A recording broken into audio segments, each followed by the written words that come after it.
Hi, everyone, and welcome again to our Interview the Artist series.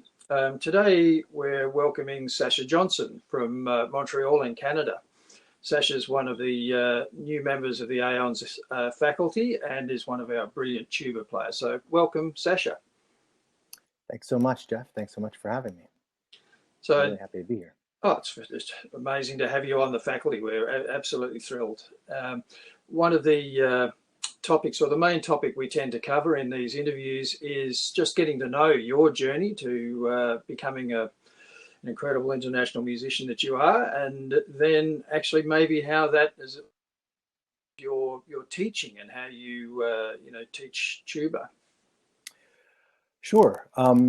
So I guess I can start with where I'm from and where I've arrived, and maybe it's something in the middle. I come from Toronto, Canada originally, and I started playing tuba in the public school band, and I was never that serious about it, but I always really loved playing tuba, and I loved the sound of the tuba. And when I was, I tell my students this because when I was 14, my mom and dad took me to a concert. We were on vacation, and my mom, who never pushy or never someone who was like a stage mother like that, but she said, "Go talk to the tuba player." This was a brass quintet concert, and she said, "Go talk to the tuba player," and it was the Empire Brass, and it was Sam Palafian. So, and Wow. it turns out going to talk to the tuba player was going to talk to the best tuba player in the world that I could have ever heard. And Sam was just the most giving, kindest person and the most generous teacher. And he said, "Oh, well, when you get a little bit older, we run a summer program down at Tanglewood for high school kids. You should come and check it out." And so I did, and it really changed my life. It really and sadly, not to be sad, but Sam passed away a few years ago, and one of the most amazing things, there was this incredible outpouring of former students and colleagues, but one of the most amazing things was how many people had that story with Sam, who they just met this amazing person who invited them into this world of playing music and playing the tuba. So anyway, so that's where I decided I wanted to become a musician, and I went on to study at University of Toronto, and then in New York City at the Manhattan School of Music. And then I was incredibly fortunate, and I won an audition. First, I won an audition to go study in the summer at the Schleswig-Holstein Festival in Germany. Fantastic. And that was just an amazing experience. And then and because of that, thanks to that, I met some people my age who were studying at the Berlin Philharmonic Academy. So a couple of years later auditioned for the Berlin Philharmonic Academy, and I was accepted, and I moved to Berlin in 1997. And I went from, I had played in the National Youth Orchestra of Canada and a couple of gigs with community orchestras and from there I went to being playing with the Berlin Philharmonic, which was just mind-blowing. So it remains to this day one of the most amazing experiences of my life, and I got to meet such incredible musicians, and it just opened up a whole world for me of music in Europe. And I went on to study for a while in France with a famous American tuba player there named Mel Culbertson. And then I moved back to Canada in 2001, and I spent a number of years teaching I still teach at McGill University, and I spent a number of years freelancing, and then I won a job in the National Ballet of Canada Orchestra in Toronto. And so I remained there, and I've spent a lot of time in other orchestras, in the Montreal Symphony. I played a year in the Toronto Symphony. I just finished 2 years in the Canadian Opera Company, I guess a year and a half.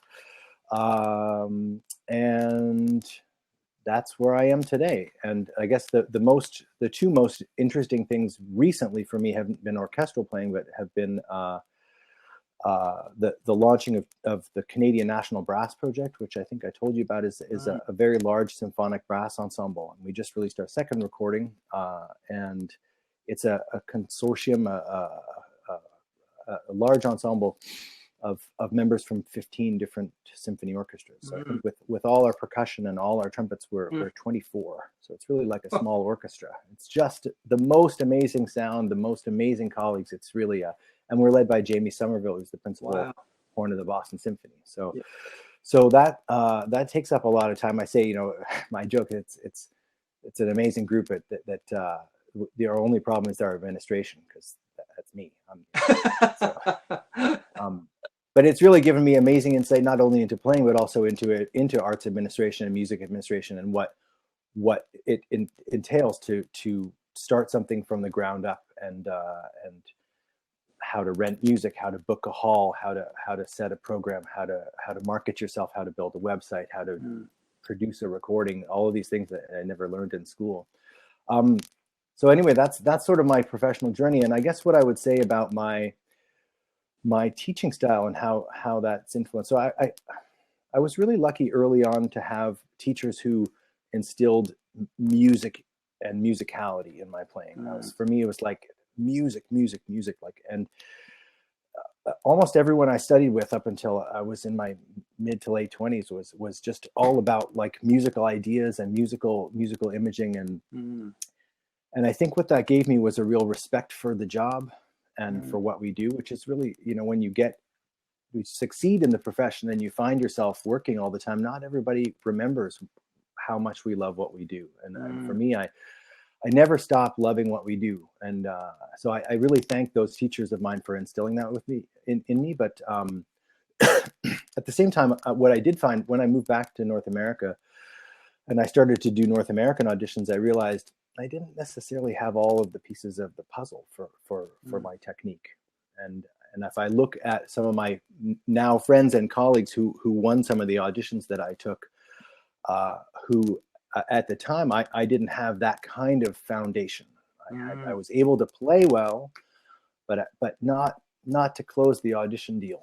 And it took me a few years of really refining my technique and really refining the way I practice and this more systematic approach to my improvement.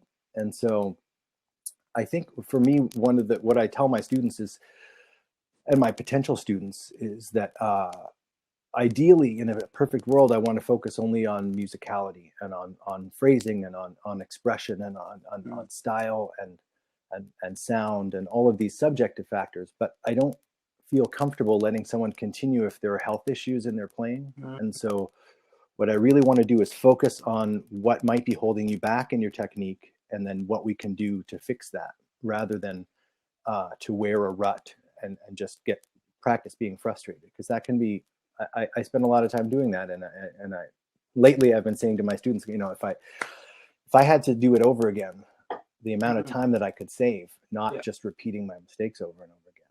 So anyway, that's about my journey and about my teaching and where I'm at now. Well, that's very exciting, Sasha.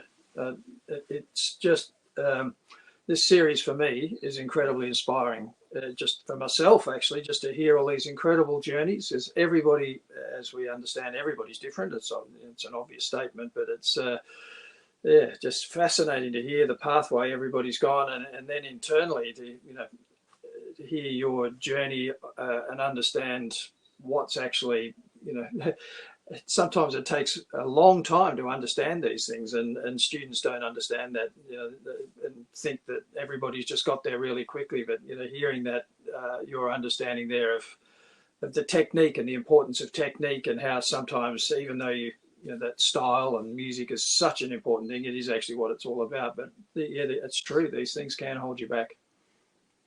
I did get to the finals, fourth round finals of a major symphony orchestra audition when I was living in Europe, and they flew me back, and I played with the orchestra, and I was down to the final two, and I didn't get the job. And at the end, the conductor said, you were really the most musical player. Like what does that get me? Yeah. Nothing. Like that and a bus ticket gets you downtown, right? But like, so yeah, it is something that to be really honest about where you are with your playing, and I think that's a realization. I have a number of students now who have started with me recently, who are kind of in between their graduate studies and becoming pros. So they're very advanced, and it's a really hard place to be good and not great. Yeah. And I think that happens at different stages. Even if you're at high school level and you're the king or queen of your band room, and you think, oh, I'm really good, and then you go off to conservatory or to university, and you realize, oh, yeah, I was only good there. Yeah. I'm not really good. and being honest with yourself about what that means and how, you know, how to get better is it's a hard journey, but it's a really important one, I think. Yeah. So. Well, thank you so much for joining us today, Sasha. It's really appreciate your time, and It's my pleasure. yeah, Really. everybody can go along to the Aeyons website and go through our faculty, and you'll find Sasha there. And look forward to you know, people joining you for lessons very soon. That would be great. Great. Thank you. Thank you.